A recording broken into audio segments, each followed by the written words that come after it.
शेषकाय प्रसृतान शेषान औत्सुक्यमोहारतिदाय जघान यो पूर्ववैद्याय नमोस्तु तस्मै।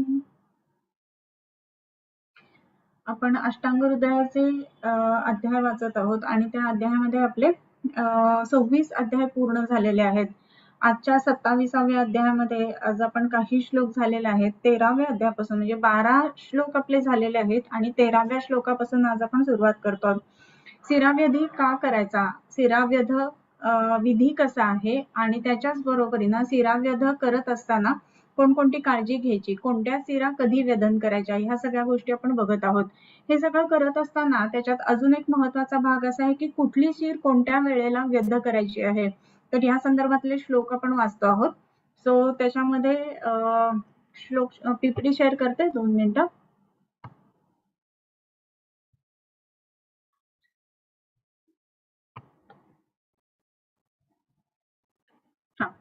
हे आपण बघत असताना आता आपले त्याच्यातले 12 श्लोक झालेले होते। म्हणजे चतुर्ध्व ग्रंथीषु ग्रीवाकर्ण शंख शिरश्रिताः उर अपांग ललाटस्था उन्मादे अपस्मृतौ पुनः हनुसंधे समस्तेवा शिराम भ्रूमध्यगामिनाम। म्हणजे हनुसंधी समस्तेवा आणि शिराम भ्रूमध्यगामिनाम हनुवटीच्या ठिकाणी किंवा तिथली जर का हे असेल अपस्मारचा विचार करत असताना अपस्मृतौ पुन्हा कुठली शिराव्यध करावा, तर त्या संदर्भामध्ये सांगतात की हनुसंधीच्या ठिकाणी असणारी करावी अथवा भ्रूमध्यगामिनाम भ्रूमध्याच्या ठिकाणी जी शिर असते म्हणजे जिथे आपण कुंकू लावतो तर त्या ठिकाणची जी शिर आहे तर तिचं व्यधन करावं।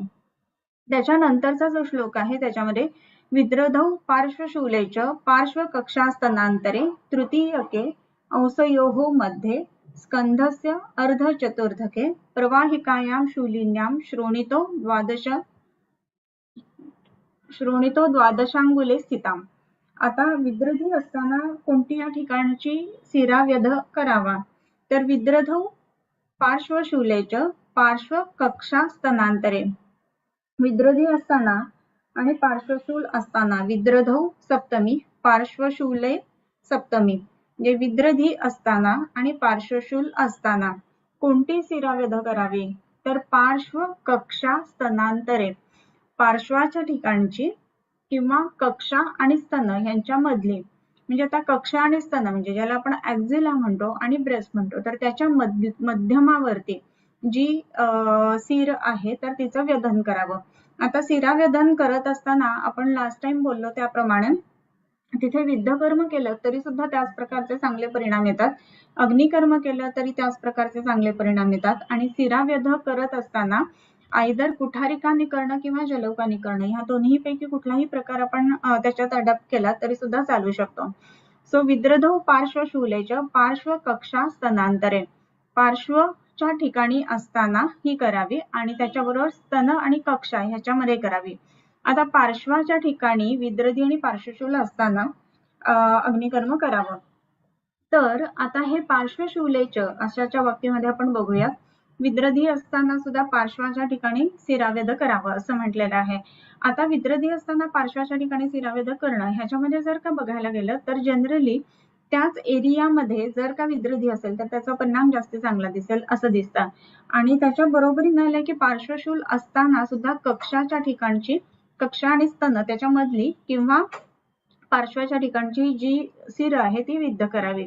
आता बऱ्याच वेळेला आपण बघतो की पार्श्वशूल असताना म्हणजेच काय, तर आजकालच्या भाषेमध्ये आपण ज्याला प्लुरसी म्हणू, ड्राय प्लुरसी, वेट प्लुरसी म्हणू, तर ह्या गोष्टी असताना किंवा त्याच्याच बरोबरीनं अजून एक महत्वाचा भाग असा आहे की जेव्हा जेव्हा आपण दम लागणं किंवा त्याच्याच बरोबरीनं दम्याच्या सारखी संप्राप्ती जिथे जिथे असते ना तिथे सुद्धा पार्श्वाच्या ठिकाणी शिराव्यध करावा असं म्हटलेलं आहे। आता पार्श्वाच्या ठिकाणी शिराव्यध करावा असं जेव्हा म्हणतात ना तर त्यावेळेला आपण एक गोष्ट लक्षात घ्यायला पाहिजे की आपण सुद्धा म्हणजे अस्थमाचे पेशंट असतात किंवा ज्या वेळेला दम लागलेले पेशंट असतात किंवा समोर आलेला आहे आणि वेगावस्थेमध्ये दम लागलेला आहे असा पेशंट असेल तर जी मिड ॲक्झिलरी लाईन असते ना त्या मिड ॲक्झिलरी लाईनला आपण विचार करतो की अग्निकर्म करावं। आता मिड ॲक्झिलरी लाईन म्हणजे ॲक्झिलापासून ते पूर्ण जो खालचा रिपचा भाग असतो त्याच्यामध्ये साधारणतः 5 ते 6 पॉइंट्स मिड ॲक्झिला अशा पद्धतीनं लाईन मध्ये घेतले जातात आणि ते केल्यानंतर काय होतं तर विशेष करून आपल्याला असं दिसतं की दम लागणं किंवा पार्श्वशूल असणं किंवा पार्श्वाच्या ठिकाणी म्हणजे ज्याला आपण बेस ऑफ द लंग्स म्हणतो तर अशा ठिकाणी दाह असणं ह्या गोष्टी सुद्धा खूप चांगल्या पद्धतीनं कमी येतात. बरेचसे जे पेशंट्स आहेत ना त्यांच्यामध्ये आपण या पद्धतीचा अग्निकर्म म्हणजे दम लागलेला असताना असं केलेलं आहे. इव्हन वारीमध्ये सुद्धा आपण जेव्हा जातो ना त्यावेळेला सुद्धा काही दम लागलेले पेशंट म्हणजे आता दम लागलेला आहे आणि आता काहीतरी करा असं सांगणारे पेशंट्स येत असतात. अशा वेळेला सुद्धा त्याचा परिणाम खूप चांगला दिसतो. हे आपण अनेक पेशंट्स मध्ये आतापर्यंत बघितलेलं आहे. सो ह्या दृष्टीने त्याचा विचार करायला हवा. आणि म्हणून विद्रधू असा जो शब्द आलेला आहे ना तिथे तर विद्रधी असताना सुद्धा या पद्धतीचं पार्श्वाच्या ठिकाणी किंवा कक्षा आणि स्तन यांच्यामध्ये अग्निकर्म करावं असं म्हटलेलं आहे. आता विद्रधी हा जो आपण बघितला तर हे अभ्यंतर विद्रधी या अर्थाने हा विद्रधीचा विचार करायला पाहिजे. आणि मग हा जो अभ्यंतर विद्रधी आहे ना तो विशेष करून जो फुफ्फुस आहे त्या एरियामध्ये आश्रित असा असणारा जर असेल तर त्याचा परिणाम आपल्याला चांगला दिसतो हे दिसून येतं. सो ह्या दृष्टीने आपल्याला हे अग्निकर्माचे जे पॉइंट सांगितलेले आहेत ना त्याचा आपण विचार करायला पाहिजे. त्याच्यानंतरच्या श्लोकाकडे जाऊयात. अग्निकर्म किंवा विद्धकर्म हे दोन्ही आपण अशा ठिकाणी करू शकतो. अध्याविद्धाचा चाललेला आहे परंतु अग्निकर्माचाही परिणाम चांगला येतो असं दिसतं. विद्रधौ पार्श्वशूलेच पार्श्व कक्षा स्तनांतरे. त्याच्यानंतर तृतीयके अंशयोः मध्ये आणि स्कंधस्य अधः चतुर्थके. तृतीयक असताना अंशाच्या मध्ये आणि चतुर्थक असताना स्कंधाच्या खाली अधः स्कंधस्य अधः अग्निकर्म किंवा विद्धकर्म करावं. आता तृतीयक ज्वर म्हणजे काय तर जो दर तिसऱ्या दिवशी येतो तर त्याला तृतीयक ज्वर असं म्हटलेलं आहे. अर्थात त्याला मुदतीचे ताप किंवा ज्याला आपण धातुगत ज्वर म्हणतो अशा पद्धतीचे हे ज्वर असतात. आजकालचा जो ज्वरांचा पॅटर्न आपल्याला दिसतो त्याच्यामध्ये विशेष करून आपल्याला ह्याचे जे असतात ना म्हणजे मलेरियाचे किंवा टायफॉइडचे जे फीवर असतात तर ते या पद्धतीने विशेष करून दिसतात की दर तिसऱ्या दिवशी दर चौथ्या दिवशी असे हे फीवर्स येत असतात. आता ह्यामध्ये कसं आहे ना की रोज येणारा संतत सतत अन्यद्युत द्वितीयक तृतीयक आणि चतुर्थक असे वेगवेगळे प्रकार सांगितलेले आहेत. तर जेवढं पुढच्या धातूंमध्ये त्याचा आश्रय वाढत जातो ज्वराचा तर तेवढं ज्वर उशिरा येणं म्हणजे 2 दिवसांनी 3 दिवसांनी येत जातो. बऱ्याच वेळेला असं आपल्याला वाटत असतं की आपण औषधं दिली 2 दिवस आधी रोज ताप येतो आता 1 दिवसाआड ताप येतोय आपल्याला वाटतं की ते बेटर आहे तर बेटर नाही येते. पुढच्या धातूमध्ये गेलेला आहे ज्वर हे त्याचं द्योतक आहे आणि म्हणूनच एक लक्षात ठेवायला पाहिजे की दर 2 दिवसांनी दर 3 दिवसांनी दर 4 दिवसांनी चतुर्थक विपर्यय ह्या पद्धतीने जर काही येत असतील ज्वर तर त्याच्यामध्ये धातूंच्या पुढच्या धातूंच्या म्हणजे रस रक्त मांस मेद अस्थि मज्जा ह्यांच्या ठिकाणी त्याचं पुढे आश्रयत्व वाढत जातं ही गोष्ट लक्षात घ्यायला पाहिजे. मग आता या ठिकाणी तृतीयके अंशयोग मध्ये असं म्हटलेलं आहे.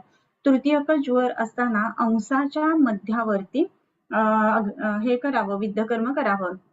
आता अंशाचा आणि ज्वराचा कसा संबंध असावा आता ते लॉजिक किंवा हे काय कशा अर्थाने सांगितलेलं असेल ना त्याची कोणाला कल्पना असेल तर कमेंट बॉक्स मध्ये लिहिलं तर खरंच मला आवडेल. आता यामध्ये अजून एक गोष्ट बघायला पाहिजे आपण की मांसाच्या आश्रित ज्वर आणि त्याच्यानंतरचं जे आलं तर चतुर्थिक मध्ये स्कंधाच्या अधः असं म्हटलंय. तर स्कंधाच्या अधः असं जेव्हा आपण बघतो ना तर त्यावेळेला स्कंध जो आहे तर जिथे डेल्टॉइड संपतो डेल्टॉइडचं इन्सर्शन असतं तर तो जो एरिया आहे ना त्याच्यामध्ये बोन पाल्पेबल जास्ती आहे. जो अस्थिला आश्रित या अर्थाने तो विद्धकर्माचा उपयोग कदाचित होत असावा असं एक मला वाटतं. सो कुठल्या भागामध्ये मांसलत्व आहे कुठल्या भागामध्ये अस्थि व्यक्त आहे या दृष्टीने हे अग्निकर्म असावं असा एक अंदाज. या व्यतिरिक्त कुणाला माहिती असेल तर ऑलवेज वेलकम आणि नवीन विचार तर ऍक्सेप्टेड आहेतच. ओके सो तृतीयके अंशयोः मध्ये स्कंधस्य अधः चतुर्थके स्कंधाच्या खालच्या भागामध्ये चतुर्थिक ज्वर असताना करावा. त्याच्यानंतर प्रवाहिकां शूलिन्यां श्रोणितः द्व्यंगुले स्थितां. प्रवाहिकां शूलिन्यां म्हणजे प्रवाहिकेमध्ये शूल असताना शूलिन म्हणजे शूलनी युक्त असलेल्या प्रवाहिकामध्ये म्हणजे जिथे प्रवाहिका म्हणजे प्रवाहन केलं जातं मलप्रवृत्तीच्या वेळेला अशा वेळेला जर पेन खूप आहे आणि अशा पेनफुल कंडिशन्स मध्ये कुठे करावा अग्निकर्म? श्रोणीतः द्व्यंगुले स्थिताम, श्रोणीच्या वरती 2 अंगुल या ठिकाणचं जे शिरा आहे तर तिचा व्यध करावा. आता श्रोणीच्या ठिकाणी प्रवाहिकेमध्ये शिरेचा व्यध करावा असं आलेलं आहे. आता हे जर का आपल्याला स्थानानुसार आपण बघायला गेलो ना तर ते जस्टिफाय होतं. श्रोणी अर्थात कसे की पक्वाशय कटी सक्ती श्रोत्र अस्थि स्पर्शनेंद्रिय स्थानम वातस्य तत्रापि पक्वाधानम विशेषतः. आता प्रवाहिकेमध्ये ज्या वेळेला आपण विचार करतो तर त्यावेळेला संप्राप्ती जी आहे तर ती विशेषत्वाने प्रवाहिकेच्या ठिकाणी म्हणजे मोठ्या आतड्यांच्या ठिकाणी आहे, बरोबर. तर मोठ्या आतड्यांच्या ठिकाणी ही जर संप्राप्ती असेल तर श्रोणीच्या ठिकाणी जर आपण तिथे अग्निकर्म केलं किंवा विद्धकर्म केलं किंवा रक्तमोक्षण केलं तर त्याचा परिणाम चांगला येणार आहे की नाही? तर हो, नक्कीच येणार आहे. आणि म्हणून ह्या पद्धतीनं तिथे विचार करून शूलयुक्त प्रवाहिकेमध्ये या श्रोणीच्या वरती 2 बोटांवरती द्व्यंगुले द्विअंगुल 2 अंगुलांवरती अग्निकर्म करावं किंवा शिरावेध करावं. आता इथे बघत असताना असं शिरावेध जर आपण केला तर त्याचा परिणाम कसा येईल? तर आता श्रोणीच्या वरती 2 अंगुल असं म्हटल्यानंतर जर आपण बघितलं तर सिकमचं राईट साईडचं एंडिंग येईल, लेफ्ट साईडला जर बघितलं तर जो सिग्मॉइड कलन असतो तर त्याचा स्टार्टिंग पॉइंट येईल. तर अशा ठिकाणी जर का केलं गेलं तर ही इन्फ्लमेशन विशेष करून दिसणारे असे भाग आहेत. याचं कारण की सिकम मध्ये बराच वेळ अन्न पडून असतं आणि तिथे इन्फ्लमेशन जास्त प्रमाणामध्ये होतं हे आपण बघतो.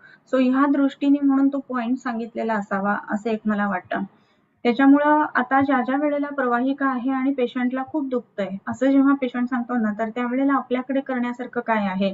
तर आपण अग्निकर्म किंवा रक्तमोक्षण अर्थात या पद्धतीनं करू शकतो. जलौका जरी आपण राईट म्हणजे ज्याला मॅकबर्नीज पॉइंट म्हणतो ना त्या ठिकाणी लावल्या तर प्रवाहिकेतला शूल एकदम चांगल्या पद्धतीनं कमी येतो. हे आपण आपल्या पेशंट्स मध्ये करून बघितलेलं आहे. इवन ह्याच्यामध्ये अजून एक मला असं सांगावंसं वाटतं की जे अपेंडिक्सायटिसचे जे पेशंट्स असतात ना तर अशा पेशंट्स मध्ये सुद्धा आपण विशेष करून ह्या पद्धतीने जलौकाचरण केलेलं आहे बरं का. आणि मग माइल्ड अपेंडिसायटिस आहे, अॅक्यूट नाही आहे किंवा त्याच्यामध्ये फिकोलित किंवा अडकलेलं नाहीये, ऑब्स्ट्रक्शन कुठेही नाहीये असं ज्या वेळेला असतं ना तर त्यावेळेला जर का आपण या पद्धतीनं एकदम 5, 6, 7 जळवा एकाच वेळेला राईट मॅकबर्नीजला आणि लेफ्टला त्याच पॉइंट्स वरती असं जर का लावलं ना तर खूप छान पद्धतीनं पेन कमी यायला लागतं, पेशंटचं इन्फ्लमेशन कमी होतं आणि इव्हन ऑपरेटिव्ह टाळता येऊ शकतं. एक आपल्याकडे छोटी मुलगी यायची साधारण एक 3-3.5 वर्षाची. एवढ्या लहानपणी खरं तर म्हणजे अपेंडिसायटिस होण्याचं कारण किंवा हेतू जर आपण बघावे तर तसे दिसत नाही. पण आजकालच्या व्यस्त कामामध्ये असणाऱ्या कामात व्यस्त असणाऱ्या ज्या काही माता असतात तर त्यांच्यामुळे बाहेरचं खाणं, चिप्स, बिस्किट्स ह्या गोष्टी खूप वाढलेल्या आहेत.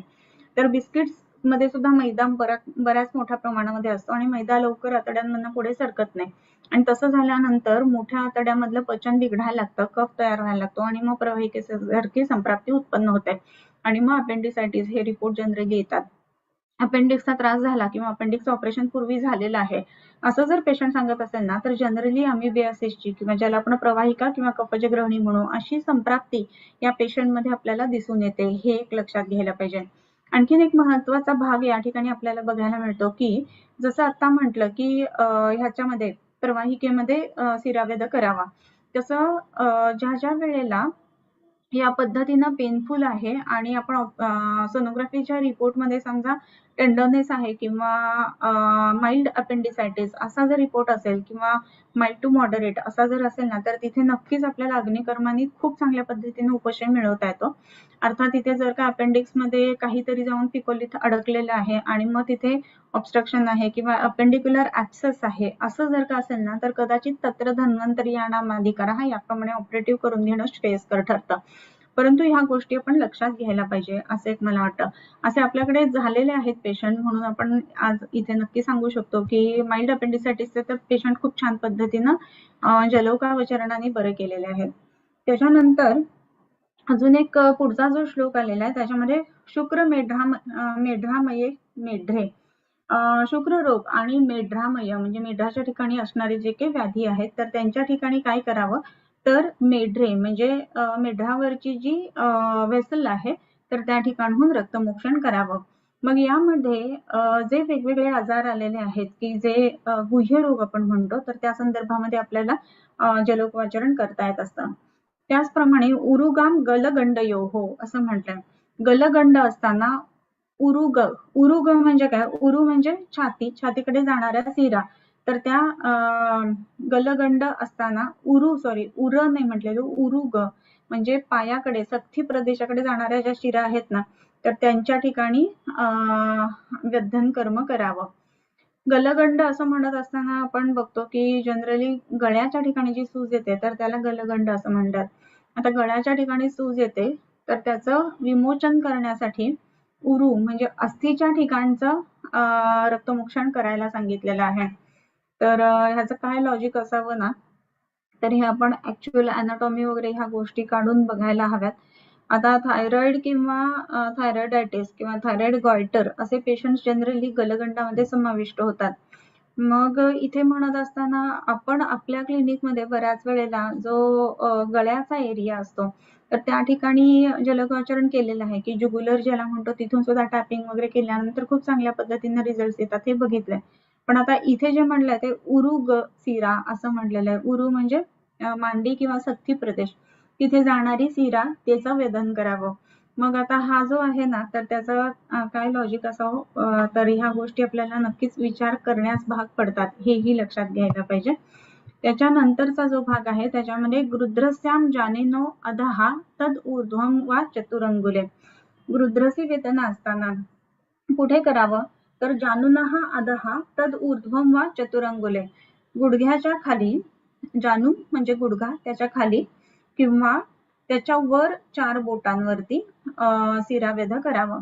आता गृध्रसी वेदना आपण बघतो की त्याच्यामध्ये कसं आहे तर संपूर्ण पायाची सायटिक नर्व जी आहे त्याच्यामध्ये पेन आहे असं आपल्याला दिसतं. सायटिका ज्याला म्हटलं जातं ते जनरली ह्यामध्ये आपल्याला दिसतं की ज्याला गृध्रसी वात म्हटलं जातं. गृध्रसी असा का शब्द आलाय, तर गृध म्हणजे जसा चालतो तर त्याप्रमाणे तो चालतो म्हणून गृध्रसी असं म्हटलंय. आता गृध म्हणजे काय, तर विशिष्ट पद्धतीनं एक एक पाय खेचत खेचत चाललं जातं तर त्याला गृध असं म्हटलंय, गृधवत, आणि म्हणून गृध्रसी. मग असं जर असेल ना तर ह्याच्या जानूच्या खालती किंवा जानूच्या वरती अशी शिरावेध करावं. जानू अधहा तद ऊर्ध्वम वा चतुरंगुले, इमिजिएटली जानूच्या खालती किंवा 4 अंगुळ वरती याप्रमाणे हे शिरावेध करावं असं म्हटलेलं आहे. आता शिरावेधाचा इथे विचार करत असताना जनरली शिरावेध करत असताना बरेच जण जे आहेत ना तर ते anterior side of the knee joint या बाजूनं केलं जातं. परंतु मला स्वतःला एक असं वाटतं की अशा केसेसमध्ये जर का आपण बॅक साइडनी केलं तर त्याचा परिणाम खूप चांगला दिसेल. याचं कारण पेन जे आहे ना ते सबसाइड करायला ह्या पद्धतीनं खूपच चांगली मदत होत असते. सो गृध्रस्याम जानुनः अधहा तद ऊर्ध्वम वा चतुरंगुले, म्हणजे 4 अंगुळ गृध्रसी वेदना असताना, गृध्रसी वात असताना ह्या पद्धतीनं आपल्याला तिथे विद्धकर्म किंवा व्यध न करता येतं. ओके. त्याच्यानंतर इंद्रबस्ते हे अधो अपच्चाम द्व्यंगुले चतुरंगुले. आता द्व्यंगुले चतुरंगुले कसं म्हटलंय, इंद्रबस्ते हे अधो अपच्चाम द्व्यंगुले, इथपर्यंत कॉमा आणि चतुरंगुले पासून पुढे आलेला आहे. इंद्रबस्ते हे अधो अपच्चाम, अपची व्याधी असताना इंद्रबस्तीच्या खाली अधो द्व्यंगुले अधो इंद्रबस्ते, हे इंद्रबस्ती मर्माच्या खाली 2 अंगुळ शिरा वेध कर्म करावं.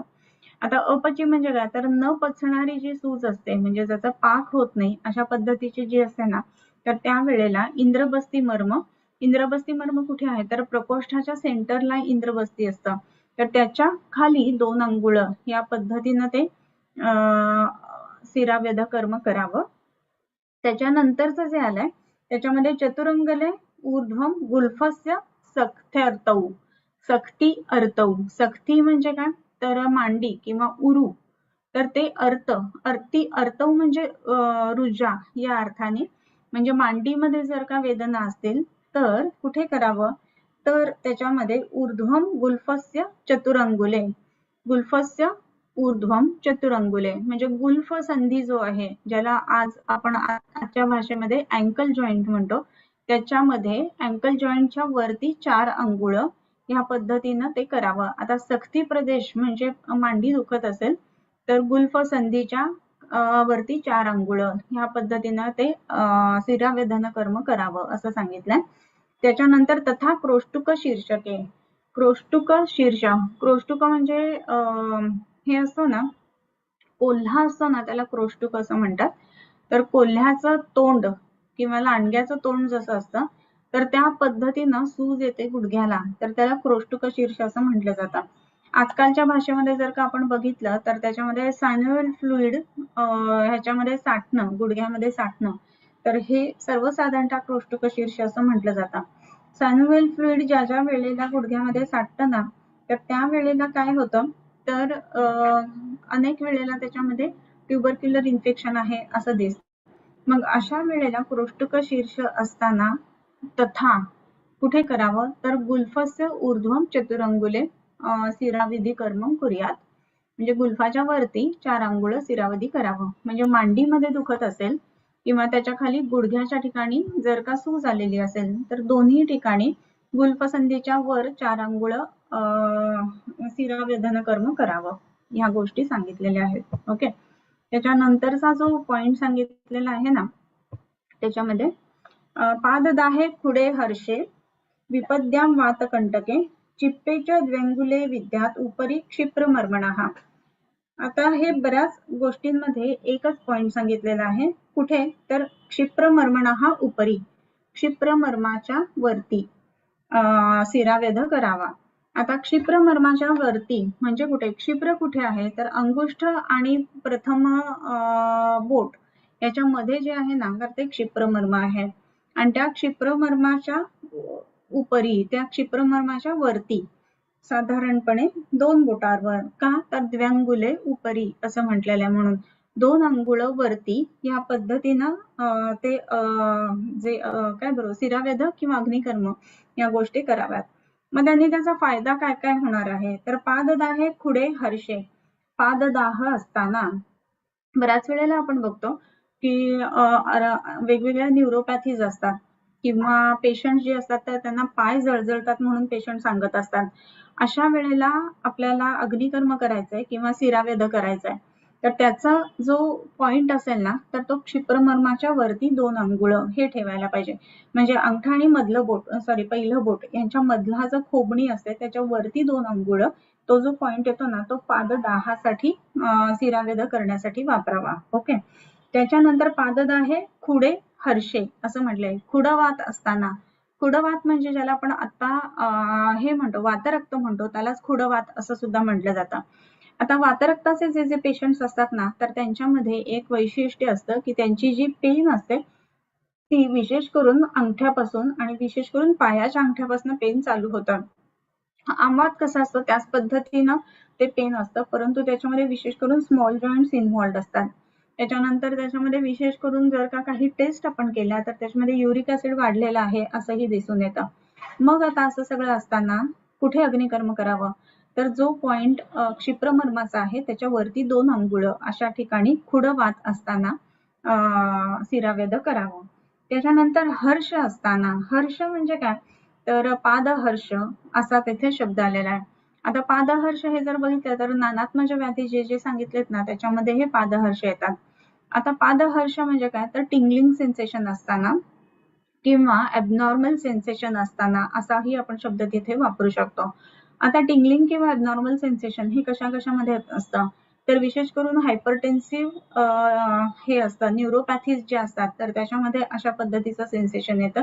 काही वेळेला काही न्यूरॉन मोटर डिसीज जे असतात तर त्याच्यामध्ये सुद्धा हे दिसतं.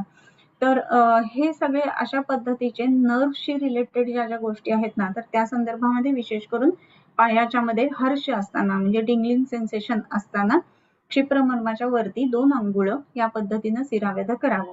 त्याच्यानंतर अजून एक आलेलं आहे की विपाद्यांवा, विपादिका असताना, विपादिका जर का बघितलं ना तर विपादी आणि विपादिका हे 2 वेगवेगळे शब्द आहेत.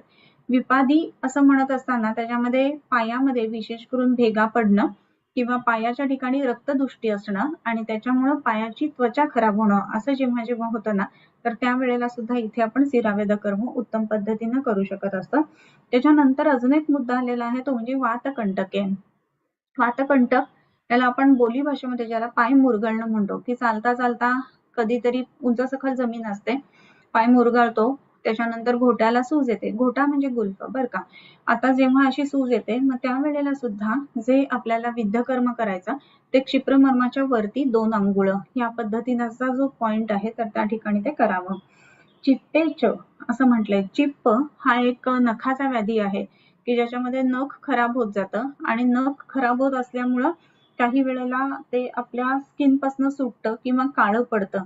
तर असं जिथे जिथे असतं ना तर त्यावेळेला सुद्धा अग्निकर्म करत असताना किंवा शिरावेध कर्म करत असताना जो क्षिप्रमर्माचा पॉइंट आहे तर त्याच्यावरती 2 अंगुळ ह्या ठिकाणी विशेष करून शिरावेध कर्म करावं. पाददाहे खुडे हर्षे विपद्याम वातकंटके. त्याच्यानंतर आलेले चिप्पेच्या द्व्यंगुले कुर्यात क्षिप्रस्य उपरी या पद्धतीनं. ओके, चिप्पेच्या द्वंगुले विद्येत उपरी क्षिप्रमर्मणः. त्याच्यानंतर गृध्रस्यामिव विश्वाच्याम यथोक्त नामदर्शने. गृध्रसीचा जो पॉइंट सांगितलाय त्याचप्रमाणे विश्वाचीचा सुद्धा पॉइंट घ्यावा. आता गृध्रसी ही जी वेदना आहे ना तर ती कमरेपासून पायाप्रमाणे पर्यंत आहे. तर त्याच पद्धतीनं जो वरचा म्हणजे ह्याचा संधी आहे स्कंध किंवा खांद्याचा सांधा आहे त्या ठिकाणी सुद्धा खांद्याच्या सांध्यापासून संपूर्ण हातापर्यंत येणाऱ्या जो पेन आहे तर त्याला विश्वाची असं म्हटलेलं आहे. तुम्हाला माहिती असेल शब्द विश्वाची आणि अवबाहुक हे जे आहेत हे विशेष करून वाचाच्या नानात्मक व्याधींपैकी एक आहेत. मग असं असेल तर जसा आपण गृध्रसीच्या बाबतीमध्ये विचार केला त्याचप्रमाणे विश्वाचीच्या बाबतीमध्ये सुद्धा त्याच पॉइंट वरती विशेष करून हे काय करावं रक्तमोक्षण करावं. या पद्धतीनं गृध्रस्यामिव विश्वाच्या यथोक्त नामदर्शने. ओके, यथोक्त नामदर्शन म्हणजे त्याच्या नावाप्रमाणे असं.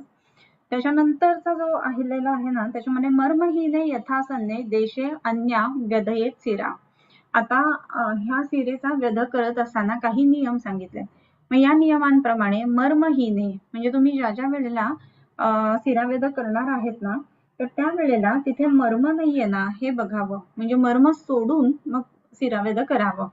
आणि यथासन्ने देशे किंवा योग्य त्या जवळच्या प्रदेशावरती शिरामर्म करावं. अन्या व्यधयेत शिरा. आता अन्य असं म्हणजे काय तर मर्महीने अन्या म्हणजे ते सोडून त्याच्या जवळच्या दुसरी जी शिर असेल तर त्याचा व्यध करावा. अन्या शिराम व्यधयेत. दुसरी शिरा व्यध करावी. कुठे तर मर्माची जागा सोडून त्याप्रमाणे त्याच्या जवळची अशी दुसरी शिर जी आहे तर तिचा व्यध घ्यावा. आता हे कसं करायचं किंवा त्याच्यामध्ये पूर्ण विधी कसा हे सांगतात. अथ स्निग्ध तनुः सज्ज सर्वोपकरणो बली कृत स्वस्ति अयनाः स्निग्ध रसान्न प्रतिभोजितः अग्नितापात तापस्विनो जानुच्चासन संस्थितः मृदुपट्टात केशांतो जानुस्थापितकुर्परः मुष्टिभ्यां वस्त्रगर्भाभ्यां मन्ये गाढं निपीडयेत् दन्तप्रपीडनोत्कास गण्डाध्मानानि च आचरेत् पृष्ठतो यन्त्रयेच्चैनं वस्त्रम् आवेष्टयन्नरः कंधरायां परिक्षिप्य नस्यांतर्वामतर्जनीम् एषो अंतर्मुखवर्जानां शिराणां यंत्रणे विधी. यंत्रण विधी सांगितलेला आहे. आता शिरा यंत्रण विधी म्हणजे यंत्र म्हणजे काय की एक विशिष्ट रचना जी असते ना तर तिला यंत्र असं म्हणतात. शिरा यंत्र विधी याचा अर्थ की आता आपल्याला शिरावेध करायचा आहे तर पोझिशन ऑफ द पेशंट काय असायला पाहिजे तर ते म्हणजे त्याला यंत्रणा असं म्हटलेलं आहे. मग आता ही यंत्रणा करत असताना आता काय काय करायचं आता हे सांगितलेलं आहे. मग त्याला कसं बसवावं किंवा कुठल्या पद्धतीनं शिरा जी आहे ती फुगवावी आणि मग ती शिरा उत्तान होण्यासाठी काय करावं तर ह्या सगळ्या गोष्टी सांगितल्यात. तुम्ही एक नॉर्मल मला एक असं सांगायचं की आजकाल जे आपण खूप कॉमनली बघतो त्याच्यामध्ये फ्लेबोटॉमी जेव्हा आपण करतो म्हणजे ज्या ज्या वेळेला ब्लड कुठल्याही इन्व्हेस्टिगेशन साठी कलेक्ट केलं जातं त्यावेळेला आपण काय करतो तर पहिले एकतर टर्निकेट बांधतो. टर्निकेट बांधल्यानंतर जिथून जी शिरा आपल्याला हे करायची असते ना व्यधन कर्म करायचं असतं त्या शिरेवरती आपण क्लिक करतो म्हणजे तिथे टॅप करतो.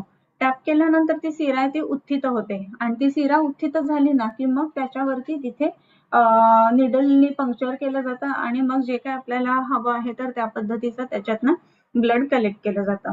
तर हा एक नॉर्मल विधी तुम्हाला सगळ्यांना माहिती आहे. तर त्याच पद्धतीचा हा अॅनालॉगस विधी आहे. तर तो आपण बघूयात काय आहे ते. मग त्याच्यामध्ये यंत्रण असा शब्द आहे.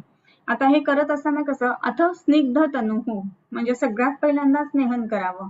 स्निग्ध तनु असताना त्याप्रमाणे आपण हे करायला पाहिजे. म्हणजे कधी सुद्धा आपल्याला जेव्हा जेव्हा शिराव्यध करायचा आहे तर शिराव्यध करत असताना आपल्याला विशेष करून काय करायचं तर स्निग्ध तनु म्हणजे स्निग्धता पहिल्यांदा त्याच्यामध्ये यायला पाहिजे. त्याच्यानंतर सज्ज सर्व उपकरण, सगळ्यात पहिल्यांदा महत्वाचं म्हणजे सगळे इन्स्ट्रुमेंट्स आपल्याला जे जे हवे आहेत तर ते आपण सगळे घ्यायचे आहेत. त्याच्यानंतर बली म्हणजे काय तर बली होम हवन असं एक वाटतं किंवा बलवानता त्या शरीरामध्ये आणून मग शिरावेध करायचा आहे. त्याच्यानंतर कृत स्वस्ती अयनाहा, आता बली देऊन याचा अर्थ असा काय की बाकीच्या सगळ्यांना तृप्त करून ह्यासाठी ते आलेलं आहे.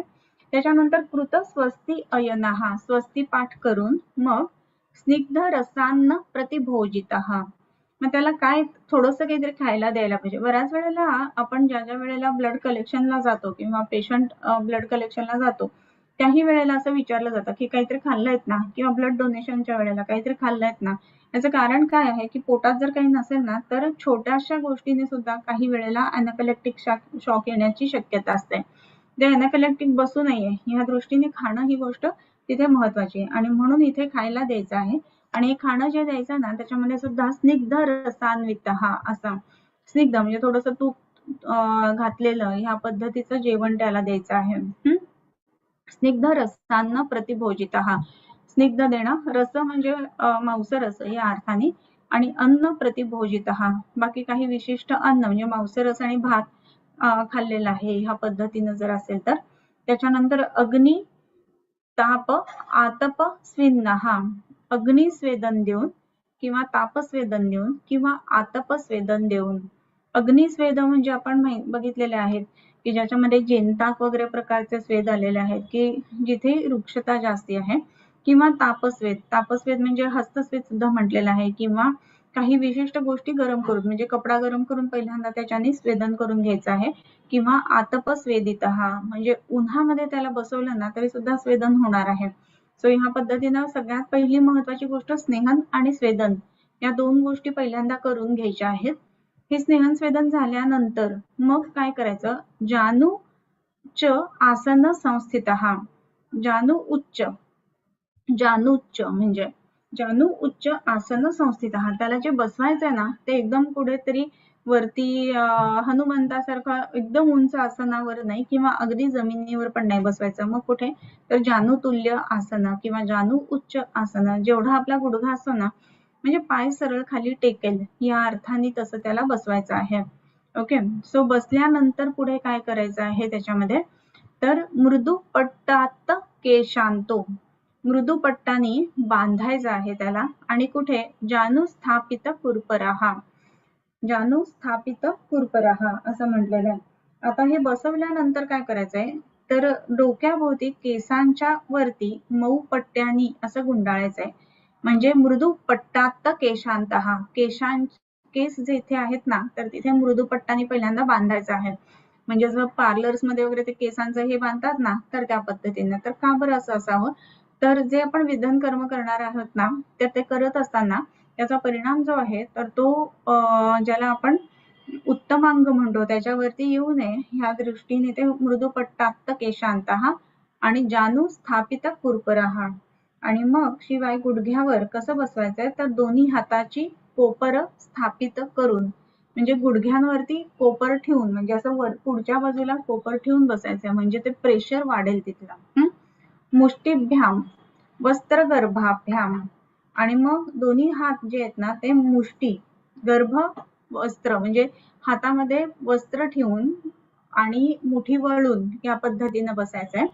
आणि मग मन्ने गाढम निपीडयेत, मानेच्या ठिकाणी गाढम निपीडयेत म्हणजे मान जी आहे ना तर त्या ठिकाणी ते वस्त्र जे आहे ते घट्ट बांधायचं आहे. आता हे मानेच्या भोवती का बांधायला सांगितलंय किंवा मानेच्या इथे का ती घडी घ्यायची आहे, तर त्याच्यामध्ये एक विशेष करून आपण लक्षात घ्यायला पाहिजे की शिरा योग्य पद्धतीने फुगल्या तर तिथनं रक्तस्रवण चांगल्या पद्धतीचं होईल म्हणून. आणि त्याच्यानंतर मुष्टिभ्याम वस्त्रगर्भाभ्याम मन्ये गाढवनी पीडेत दंत प्रपीडन उत्कास गंड आत्मानानी आचरेत. दंत प्रपीडन, दात खावेत म्हणजे काय, दात जोरात एकमेकांवरती हे करायचंय म्हणजे मग शिरा फुगण्यासाठी मदत होईल. आणि दंत प्रपीडन उत्कास, खोकला काढल्यासारखं करावं म्हणजे मग प्रेशर वाढेल. आणि गंड आत्मानानी च आचरेत, गंड म्हणजे गाल, त्याच्यामध्ये आत्मान करावं म्हणजे गाल फुगवावेत. गाल जर का आपण फुगवले ना तर काय होईल, तर पुन्हा प्रेशर वाढेल आणि मग योग्य पद्धतीने रक्तस्रवण चांगल्या पद्धतीने होईल. पृष्ठतो यंत्रयेत चैनम, पृष्ठतो म्हणजे मागच्या बाजूने यंत्रयेत पकडून ठेवावं च एनम या पेशंटला. वस्त्रम आवेष्टयेत नरहा, त्याच्या पाठीमागे उभं राहून मानेभोवती जे वस्त्र गुंडाळलेलं आहे ना तर त्याला वस्त्राला धरून दुसऱ्या एका माणसाने उभं राहायचं आहे. त्याच्यानंतर कंधरायाम परिक्षिप्य, कंधरा म्हणजे काय, तर विशेष करून आपण हे जे म्हणतो ना खांदा, तर त्याला कंधरायाम परिक्षिप्य नस्य अंतर वाम तर्जनी, वाम तर्जनी म्हणजे डाव्या हाताची तर्जनी म्हणजे कुठली, तर ज्याला आपण निर्देशिनी म्हणतो किंवा इंडेक्स फिंगर म्हणतो, तर डाव्या हाताची तर्जनी जी आहे ती त्याच्यामध्ये ठेवून आणि मग त्याप्रमाणे हे सगळं बांधायचं आहे. आणि एशो अंतर्मुखवर्जानाम शिराणाम यंत्रणे विधे. आता अंतर्मुख, अंतर्मुख शिरा सोडून, अंतर्मुख वर्जानाम शिराणाम, वर्ज अशा शिरा सोडून हा सगळा जो आहे त्याला यंत्रण विधी किंवा त्याला आपण ह्या पद्धतीनं तयारी पेशंटची करणं असं म्हणतो. तर त्या पद्धतीने हे सगळं पेशंटचे पहिल्यांदा तयारी करून घ्यायची आहे. ओके. आणि मग हे झाल्यानंतर अशा पद्धतीनं पेशंट बसल्यानंतर काय होणार आहे, तर उत्तम पद्धतीनं सगळ्या शिरा फुगणार आहेत. मग सगळ्या शिरा फुगल्या की मग ततो मध्यमया अंगुल्या वैद्यो अंगुष्ठ विमुक्तया, त्यावेळेला वैद्याने काय करायचंय, तर अंगुष्ठ विमुक्तया मध्यमया अंगुल्या म्हणजे अंगठ्यातून सुटलेलं मध्यम आहे बोट, म्हणजे आपण टिचकी मारतो ना तशा पद्धतीनं, आणि ती टिचकी अंगठ्यातून मध्यमा जी आहे तर ती अशी सोडायची आहे. तर अशी जर का आपण टिचकी मारली तर त्या पद्धतीनं काय करायचं आहे, तर मध्यमया, एक मिनिट हा, तर तो मध्यमया अंगुल्या वैद्य अंगुष्ठ विमुक्तया ताडयेत, त्यांचं ताडन करायचंय. कशाला ताडन करायचं, ताडन म्हणजे मारावं, मारावं म्हणजे असं काय जोरात नाहीये, पण ती जी कुठारिका आहे ना तर त्या कुठारिकेवरती टिचकी मारायची.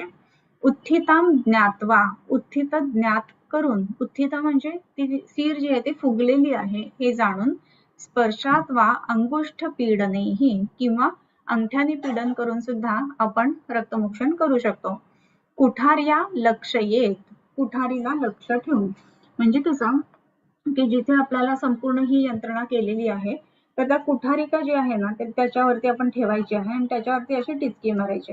टिचकी मारल्यानंतर ती कुठारिका शार्प आहे ना त्याच्यावरती जो शिरा फुगलेली आहे ना तर ती इमिजिएट व्यध होईल आणि रक्तस्रवण व्हायला सुरुवात होईल.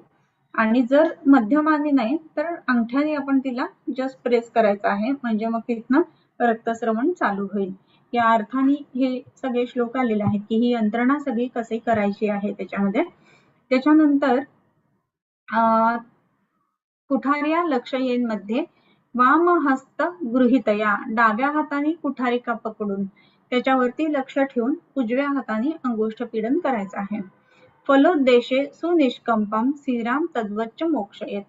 फल उद्देशे सुनिष्कंप, सुनिष्कंप, निष्कंप म्हणजे अजिबात त्याच्यामध्ये कंप नसावा आणि सुनिष्कंप म्हणजे उत्तम पद्धतीनं कंपन न पावता या अर्थाने त्या शिरेचं ताडन करायचं आहे.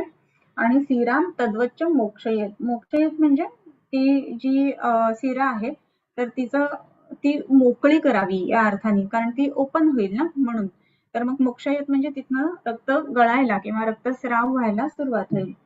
ताडयन पीडयेत च एनाम, ताडन करून ह्या शिरांना उत्तम पद्धतीनं पीडन करावं म्हणजे तिथे दाबून सर्व जे काही रक्त आहे तर त्या रक्तमोक्षण होईल या पद्धतीनं ते फॅसिलिटेट करावं.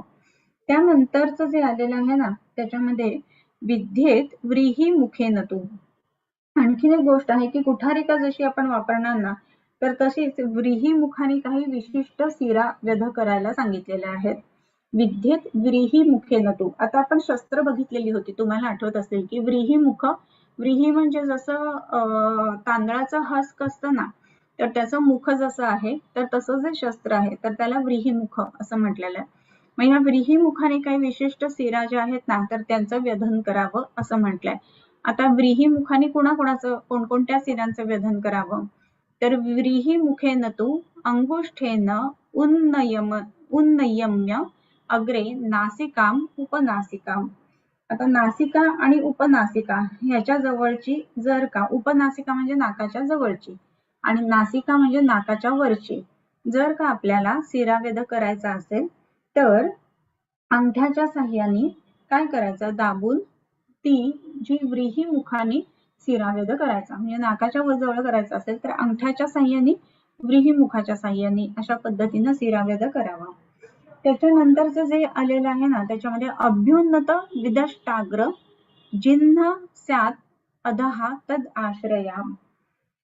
जिभेच्या खाली, जिव्हस्य अधहा, जे जिभेच्या खाली जर का आपल्याला सिरावेध करायचा असेल तर, आता जिभेच्या खाली सिरावेध करायचा असेल तर जीभ काय करायची, अभ्युन्नत, उन्नत म्हणजे वरती केलेली आणि अभ्युन्नत म्हणजे विशेष करून वळवलेली, म्हणजे जसं आपण टाळूला जीभ लावणं म्हणतो ना, त्या पद्धतीनं ती जीभ वळवून वरती लावायची आहे. आणि मग जीभ उलटी वरून वरती लावल्यानंतर मग काय करायचंय, तर जिव्हस्य अधहा तद आश्रयम, जिभेच्या खालच्या बाजूला जी शीर आहे तर त्याचं तोडून रक्तमोक्षंती करायची आहे. आता जिभेच्या ठिकाणी रक्तमोक्षण का करायचं आहे, तर मूक, मिनमिन आणि गदगद असे जे काही व्याधी सांगितलेले आहेत, म्हणजे ज्याच्यामध्ये आपल्याला विशेष करून उच्चारणामध्ये पेशंटच्या फरक पडलेला असतो. काही विशिष्ट गेंगाणं बोलणं ज्याला म्हटलं जातं किंवा मिनमिन बोलणं म्हटलं जातं, तर ह्या पद्धतीचे जे पेशंट असतात ना, त्यांच्यामध्ये सिरावेध करत असताना जिभेच्या ठिकाणी जीभ उलटी वरच्या बाजूला लावायची आणि मग खालचा जो त्याच्या बाजूचा जो सिरा आहे तर त्याचं वेधन करायचा. ओके, सो या पद्धतीने करायचं. इवन तुम्हाला माहिती असेल की इथे जलौका सुद्धा बऱ्याच पेशंट्स मध्ये लावू शकतो आपण आणि जिभेच्या खाली आतमध्ये असंही लावता येत असतात. सो या पद्धतीने ते करता येतात.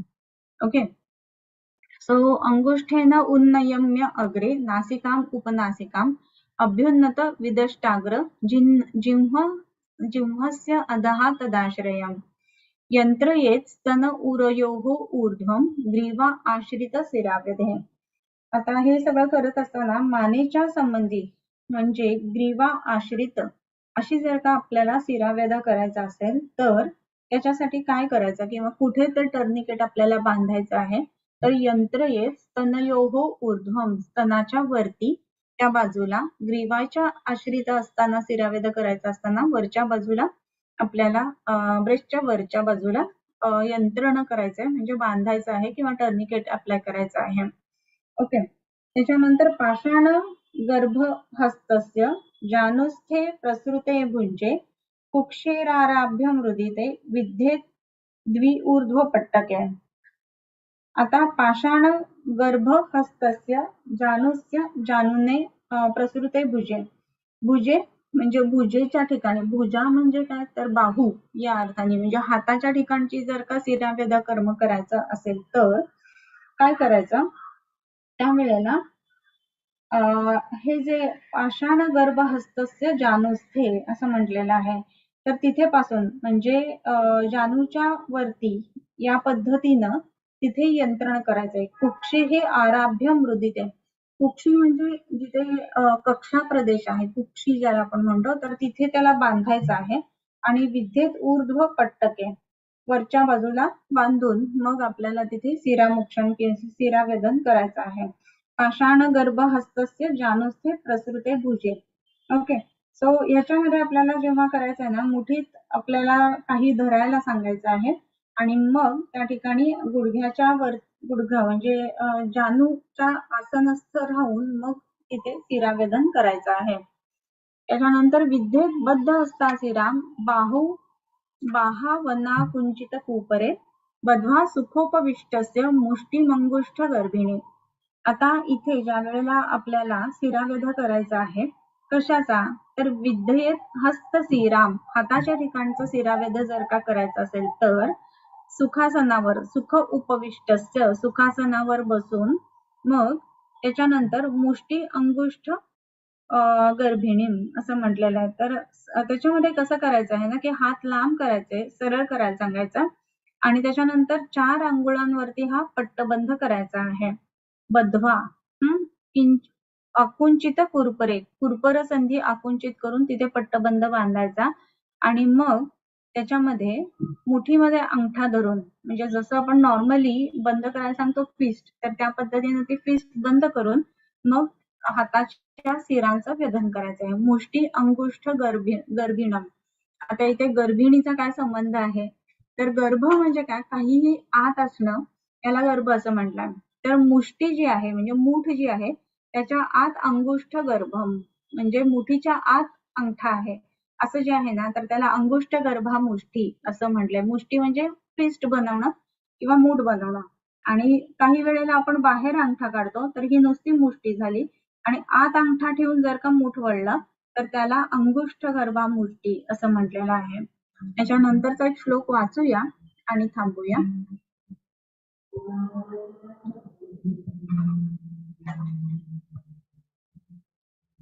ऊर्ध्वंच वेगधेत प्रदेशाचं पट्टिकां चतुरंगुले विद्येत आलंबमानस्य बाहुभ्याम पार्श्वयोः शिराम. 29वा श्लोक आहे हा, नेक्स्ट टाइम आपण घेऊया. ओके. किंबहुना तुमचे केले धर्म कीर्तन हे सिद्धी गेले, तीर्थ माझे जिवरले पायिकपण, आता विश्वात्मके देवे येणे वाग्यज्ञे तोषावे, तोषोनी मज द्यावे पसाय दान हे, जे गणांची व्यंकटी सांडो तया सत्कर्मी रती वाढो, भूता परस्परे पडो मैत्र जीवांचे, दुरितांचे तिमिर जागो, विश्वस्वधर्म सूर्ये पाहो, जो जे वांछील तो ते लाहो प्राणिजात, वर्षत सकळ मंगळी ईश्वर निष्ठांची मांदियाळी, अनवरत भूमंडळी भेटतू भूता, चला कल्पतरूंचे आरव, चेतना चिंतामणींचे गाव, बोलते जे अर्णव पियुषांचे, चंद्रमे जे अलांछन, मार्तंड जे तापहीन, ते सर्वाही सदा सज्जन सोयरे होतू, किंबहुना सर्व सुखी पूर्ण होनी तिही लोकी, बजिजो आदि पुरुषी अखंडित, आणि ग्रंथ उपजविये विशेषी लोकी ये, दृष्टा दृष्ट विजय हो आवेजी, येथ म्हणे श्री विश्वेश्वरा हो, हा होईल दान पसावो, येणेवरे ज्ञान देवो सुखिया झाला, येणेवरे ज्ञान देवो सुखिया झाला, येणेवरे ज्ञान देवो सुखिया झाला.